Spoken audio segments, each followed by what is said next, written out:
मेरे सभी व्यूवर्स को नमस्ते एंड गुड डे। अल्कोहल और उससे बने हुए प्रोडक्ट्स के क्रम में आज हम ब्रांडी के बारे में बात करेंगे। ब्रांडी सबसे पहले फ्रांस में बनाई गई और आज भी सबसे ज़्यादा पॉपुलर ब्रांडी पूरी दुनिया में फ्रांस की ही मानी जाती है। सभी अल्कोहलिक ड्रिंक्स में ब्रांडी को मेडिसिनल ड्रिंक माना जाता है और ये बात सही भी है, क्योंकि जितने भी अल्कोहलिक ड्रिंक हैं उनमें सबसे ज़्यादा एंटीऑक्सीडेंट ब्रांडी में ही पाए जाते हैं। ब्रांडी के फर्मेंटेशन में और डिस्टिलेशन में कम से कम 5 से 7 दिन का टाइम लगता है, लेकिन इसकी एजिंग की प्रोसेस काफ़ी लंबी होती है, जिसमें 2 साल कम से कम इसको मैच्योर किया जाना चाहिए और अधिक से अधिक ये 10 साल या उससे भी कहीं ज़्यादा इसकी एज रखी जाती है।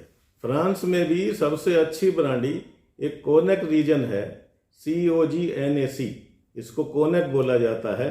वहाँ पर जो ग्रेप पैदा होता है उससे बनाई गई ब्रांडी दुनिया की सर्वश्रेष्ठ ब्रांडी मानी जाती है। ब्रांडी में भी अलग अलग तरह के नाम दिए जाते हैं, जैसे एक्सो ब्रांडी मीन्स एक्स्ट्रा ओल्ड, या फिर VSOP ब्रांडी यानी वेरी सुपीरियर ओल्ड पेल।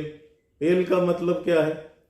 पेल का मतलब जो है, जब ब्रांडी को मैच्योर किया जाता है या ओकवुड बैरल्स में रखा जाता है तो 3 से 4 साल के अंदर जो ब्रांडी बाहर निकलती है वो हल्के पीले रंग की होती है, इसलिए इसका नाम पेल पड़ गया। ऐसा नहीं है कि ब्रांडी सिर्फ 100% ग्रेप से ही बनाई जाती है। इसमें ग्रेप अल्कोहल के साथ ग्रेन अल्कोहल भी ब्लेंड किया जाता है और हमारे देश में तो इसमें अधिकांश हिस्सा ग्रेन अल्कोहल का ही होता है और साथ में इसमें ग्रेप अल्कोहल भी ब्लेंड कर दिया जाता है। जितने भी अल्कोहलिक ड्रिंक हैं उन सब की फ्लेवर और उन सब का कैरेक्टर अलग अलग होता है, और सिर्फ अल्कोहल ड्रिंक ही नहीं, आप सॉफ्ट ड्रिंक या किसी भी दूसरे ड्रिंक में चले जाइए, सबका फ्लेवर और कैरेक्टर अलग अलग होता है। जैसे कोक का टेस्ट, फ्लेवर या कैरेक्टर अलग होता है, ऑरेंज सॉफ्ट ड्रिंक का कैरेक्टर या फ्लेवर अलग अलग होता है। इसी तरह रम, जिन, विस्की, ब्रांडी, वोडका, इन सब की फ्लेवर, टेस्ट और कैरेक्टर अलग अलग होते हैं और आमतौर पर ये इसके रॉ मटेरियल से आते हैं और साथ में इसमें जो फ्लेवर डाली जाती है उससे भी इसकी कैरेक्टर, फ्लेवर और टेस्ट में अंतर आता है। जैसा पहले ही हमारी बात हो चुकी है कि ब्रांडी शुरुआत में फ्रांस में बनी, अब फ्रांस में ब्रांडी बनी और विस्की स्कॉटलैंड में बनी, तो इन देशों के अलग अलग अपने अपने रिजर्वेशन हैं और ये इसकी टेक्नोलॉजी को भरसक कोशिश करते हैं कि अपने तक ही सीमित रखें, और एक इस तरह का वातावरण बना दिया जाता है कि इन देशों के अलावा इससे अच्छा कोई प्रोडक्ट दूसरा देश बना ही नहीं सकता। लेकिन आज पूरी दुनिया में चाहे ब्रांडी हो चाहे विस्की हो, बहुत अच्छी क्वालिटी की ब्रांडी बनाई जा रही है। कई बार हम लोगों में से कुछ लोग ब्रांडी और ग्रेप वाइन में अंतर को नहीं समझ पाते, जबकि ब्रांडी एक पूरी तरह से अल्कोहलिक ड्रिंक्स है जिसमें अल्कोहल 40%, 42.8% या फिर अलग अलग देश के हिसाब से या फिर हमारे हिंदुस्तान में ही अलग अलग प्रदेश के हिसाब से अल्कोहल का प्रतिशत रखा जाता है। लेकिन इसमें जैसे दूसरे अल्कोहलिक ड्रिंक्स हैं, रम, जिन, विस्की वगैरह, उसी तरह से इसमें अल्कोहल का प्रतिशत मेंटेन किया जाता है।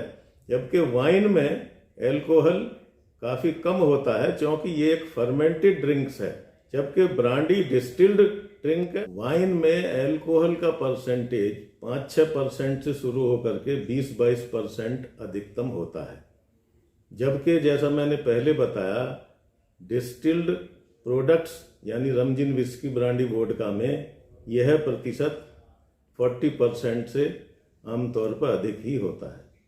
जैसा मैंने पहले बताया, ब्रांडी एक मेडिसिनल ड्रिंक है और ये बात किसी हद तक ठीक भी है।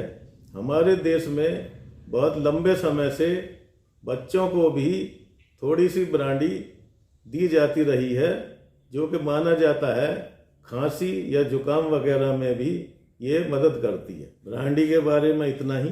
अब कुछ अपने बारे में। मैं BK गोयल हूँ। मैं और मेरी कंपनी फ्लेवर्स की मैन्युफैक्चरिंग करती है, जिसमें सभी तरह के फ्लेवर्स बनाए जाते हैं। इसमें स्पेशलिटी ये है कि जितने भी अल्कोहलिक ड्रिंक हैं, रम, जिन, विस्की, ब्रांडी, वोडका, इनका सिंगल कंपाउंड के तौर पे फ्लेवर्स बनाए जाते हैं। हम ग्रीन फील्ड डिस्टिलरी प्रोजेक्ट और ब्लेंडिंग में कंसल्टेंसी भी लगातार दे रहे हैं। अल्कोहलिक प्रोडक्ट्स से संबंधित मेरे कई वीडियोस पहले ही रिलीज हो चुके हैं, कुछ और भविष्य में रिलीज होंगे। लेकिन ये एक ऐसा सब्जेक्ट है जो आम जनता से जुड़ा हुआ नहीं है। ये केवल कुछ ही लोगों से संबंधित विषय है और इसमें सभी लोगों को इंटरेस्ट नहीं होता होगा। अल्कोहलिक प्रोडक्ट्स के साथ साथ इसमें दूसरे विषय पर भी भविष्य में मेरे वीडियो आएंगे, जिसमें पॉलिटिकल एनालिसिस, आयुर्वेद या फिर फिल्मों के बारे में भी, जो कि मेरे शौक में भी हैं, वीडियोस रिलीज किए जाएंगे। आज इतना ही।